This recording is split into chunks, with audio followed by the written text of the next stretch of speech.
جی اس سے میں نے مسئلہ سنا تھا کہ باجرہ نہیں دینا چاہیے نا کبوتروں کو.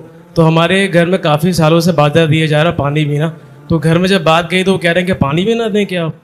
جانوروں کو کھانا کھلاتے ہیں, یقیناً جانور کو کھانا کھلانا صدقہ ہے. حدیث میں آتا ہے فی کلی کبد ذی رطبۃ اجر, ہر جاندار پر احسان کا ہمیں ثواب ملتا ہے. یہ جانوروں کے بارے میں حدیث ہے. جو بھی جاندار چیز ہے اس پر احسان کرو گے تو ثواب ملے گا, اس کو تکلیف دو گے تو گناہ ملے گا. مجھے اسی تکلیف سے ایک بات یاد آ گئی. ابھی ہمارے بچوں نے یہ کلپ بنا کے چلانا, لوگ یہ ظلم کر رہے ہیں. ہمارے گھر میں ایک چوہا آ رہا تھا, گائے ایک باہر کے اوپر پالی ہوئی ہے نا ہم نے, تو چوہے کو پکڑنے کے لیے آج کل ایک گوند آ رہی ہے, گوند یوں کر کے لگا دیتے ہیں, چوہا اس پہ آ کے چپک جاتا ہے. اچھا, میں جب صبح اٹھاؤں تو مجھے فوراً آواز آئی کہ اس طرف نہیں جانا, یہاں پر چوہا پکڑا گیا ہے, ایسا نہ ہو کہ میرے پاؤں بھی آ جائیں. ٹھیک ہے جی, فجر سے پہلے کا ٹائم تھا, فجر کی نماز پڑھ کے آیا. دوپہر 12-1 بجے مجھے یاد آیا کہ یار وہ چوہا تھا, پکڑا گیا تھا, اس کا ہوا کیا ہے. میں نے دیکھا کہ وہ چوہا جوں کا توں 12 بجے تک اسی پہ چمٹا ہوا ہے. سمجھ میں نہیں آ رہی بات. میں نے اپنے بیٹے سے بولا, میں نے کہا بھائی اس کو ٹھکانے لگاؤ, یہ تو ظلم ہے جانور کے ساتھ. 8-10 گھنٹے ہو گئے, ایک جکڑا ہوا ہے, آپ کو کوئی رسی سے باندھ دے, نہ کھانا نہ پینا, اور عجیب عذاب میں آپ ہو. اس نے کہا ٹھیک ہے میں باہر پھینک کے آ رہا ہوں, بلی کھا لے گی اس کو. میں یہ اس لیے پورا واقعہ دہرا رہا ہوں کہ آپ کے بچے بھی یہ غلطی کر سکتے ہیں.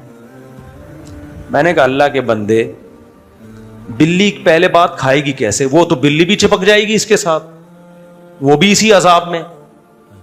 تو تھوڑی میں نے ڈانٹ لگائی اس کو, میں نے کہا تھوڑی سینس سے کام لو. اس نے کہا چلو ٹھیک ہے پھر میں ایسے ہی پھینک دیتا ہوں. میں نے کہا ایسے ہی پھینکو گے, اس کو مرنے میں 24 گھنٹے لگیں, 48 گھنٹے لگیں, بھوک اور پیاس سے تڑپ تڑپ کے مرے گا.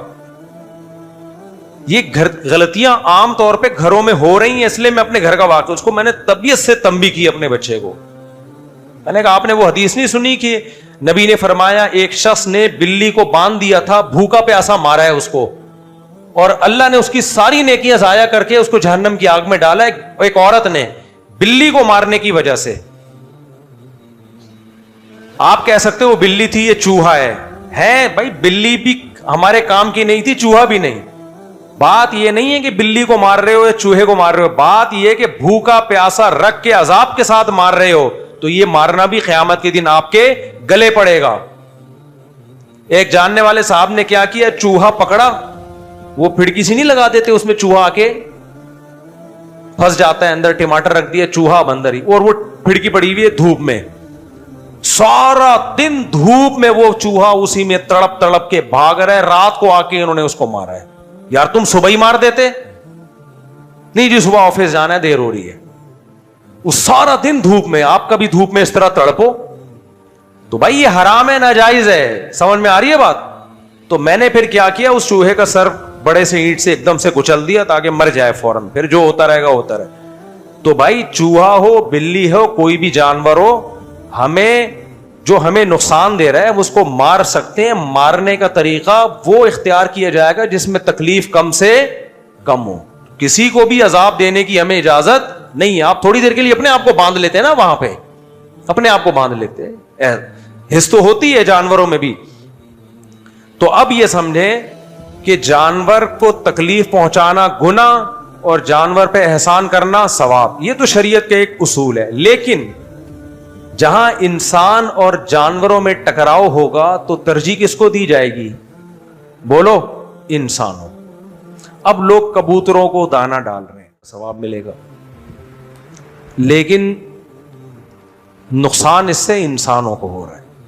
کبوتر گند بھی کرتے ہیں, بیٹیں کرتے ہیں, اور کبوتر کی بیٹوں میں سانس کی بیماریاں ہوتی ہیں. جو ہوا اگر اس بیٹوں سے گزر کے آتی ہے, بہت سے لوگوں کو سائنس کا پرابلم ہوتا ہے. میں نے ڈاکٹروں سے یہ بات سنی ہے کہ کبوتر کی بیٹیں آپ کے سانس کے لیے نقصان دہ ہیں. تو جہاں کبوتروں کی بہت زیادہ بھرمار ہوگی وہاں بیٹیں بھی ہوں گی, یا کبوتروں کو پیمپر لگا کے گھماؤ گے آپ؟ پھر جانور پالنے کے تو ہے, ہمیں پالنے چاہیے, لیکن صفائی ستھرائی کا بھی تو ہے نا. اب مجھے بکری پالنے کا شوق ہے, میں بکری اپنے کچن میں لا کے باندھ دوں کہ مجھے بڑی محبت ہے, گھر والے کہیں گے آپ کو بکری سے محبت نہیں, ہم سے نفرت ہے, کچن گندا کر رہی ہے. بیڈ پہ لے جا کے میں بکری کو بٹھا دوں, بھائی بکری کے لیے الگ سے جگہ بنتی ہے, اس کی صفائی کا انتظام ہوتا ہے, یہ انتظام ہے تو پالو گے, نہیں ہے تو نہیں پالو گے. اب جو لوگ کبوتروں کو دانا ڈال رہے ہیں, پانی رکھ رہے ہیں, کبوتر آ کے اتنی بیٹیں کر دیتے ہیں, اس جگہ کی صفائی میں یہ بھگت چکا ہوں. میں پہلے گھر میں رہتا تھا, نیچے میں رہتا تھا, اوپر مالک مکان کبوتروں کو دانا ڈالتے تھے. گھر کی دیوار 100 بار کلر کرا کے تھک گئے, وہ ٹھیک نہیں ہو رہی, کیونکہ کبوتر بیٹھتے اور اتنی بڑی بڑی بیٹوں کا نشان چھوڑتے, پوری دیوار کالی ہو جاتی. ان کو ہم سمجھاتے یار یہ کام مت کرو, لیکن وہی کہ جانور کو دانا ڈالنا کیا ہے, ثواب ہے. تو کرایہ داروں کو عذاب پہنچانا یہ کوئی ثواب ہے؟ تو اس لیے کبوتروں کو آپ دانا ڈالیں جنگلوں میں جا کے, کائنڈلی شہروں میں نہ کریں. اس سے جتنے اڑوس پڑوس کے جنگلوں کے کبوتر ہیں سب سیٹیاں مار مار کے ایک دوسرے کو بلا رہے ہیں, اور شہر میں بیٹوں کی ایک بھیڑ لگ گئی ہے, چلنا پھرنا مشکل ہو جاتا ہے. تو اس لیے میں اس کے خلاف ہوں. تو ان سے کہیں دانا بھی ڈالنا چھوڑ دیں, پانی بھی ڈالنا چھوڑ دیں, وہ مریں گے نہیں پیاس سے, ادھر ادھر ثواب ملے گا. لیکن نقصان اس سے انسانوں کو ہو رہا ہے. کبوتر گند بھی کرتے ہیں, بیٹیں کرتے ہیں, اور کبوتر کی بیٹوں میں سانس کی بیماریاں ہوتی ہیں. جو ہوا اگر اس بیٹوں سے گزر کے آتی ہے, بہت سے لوگوں کو سائنس کا پرابلم ہوتا ہے. میں نے ڈاکٹروں سے یہ بات سنی ہے کہ کبوتر کی بیٹیں آپ کے سانس کے لیے نقصان دہ ہیں. تو جہاں کبوتروں کی بہت زیادہ بھرمار ہوگی وہاں بیٹیں بھی ہوں گی, یا کبوتروں کو پیمپر لگا کے گھماؤ گے آپ. پھر جانور پالنے کے تو ہے, ہمیں پالنے چاہیے, لیکن صفائی ستھرائی کا بھی تو ہے نا. اب مجھے بکری پالنے کا شوق ہے, میں بکری اپنے کچن میں لا کے باندھ دوں کہ مجھے بڑی محبت ہے, گھر والے کہیں گے آپ کو بکری سے محبت نہیں, ہم سے نفرت ہے, کچن گندا کر رہی ہے.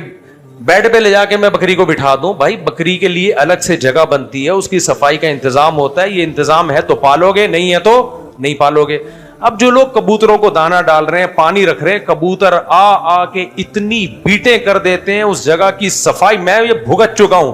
میں پہلے گھر میں رہتا تھا, نیچے میں رہتا تھا, اوپر مالک مکان کبوتروں کو دانا ڈالتے تھے. گھر کی دیوار 100 بار کلر کرا کے تھک گئے, وہ ٹھیک نہیں ہو رہی, کیونکہ کبوتر بیٹھتے اور اتنی بڑی بڑی بیٹوں کا نشان چھوڑتے, پوری دیوار کالی ہو جاتی. ان کو ہم سمجھاتے یار یہ کام مت کرو, لیکن وہی کہ جانور کو دانا ڈالنا کیا ہے, ثواب ہے. تو کرایہ داروں کو عذاب پہنچانا یہ کوئی ثواب ہے؟ تو اس لیے کبوتروں کو آپ دانا ڈالیں جنگلوں میں جا کے, کائنڈلی شہروں میں نہ کریں. اس سے جتنے اڑوس پڑوس کے جنگلوں کے کبوتر ہیں سب سیٹیاں مار مار کے ایک دوسرے کو بلا رہے ہیں, اور شہر میں بیٹوں کی ایک بھیڑ لگ گئی ہے, چلنا پھرنا مشکل ہو جاتا ہے. تو اس لیے میں اس کے خلاف ہوں. تو ان سے کہیں دانا بھی ڈالنا چھوڑ دیں, پانی بھی ڈالنا چھوڑ دیں, وہ مریں گے نہیں پیاس سے, ادھر ادھر چلے جائیں.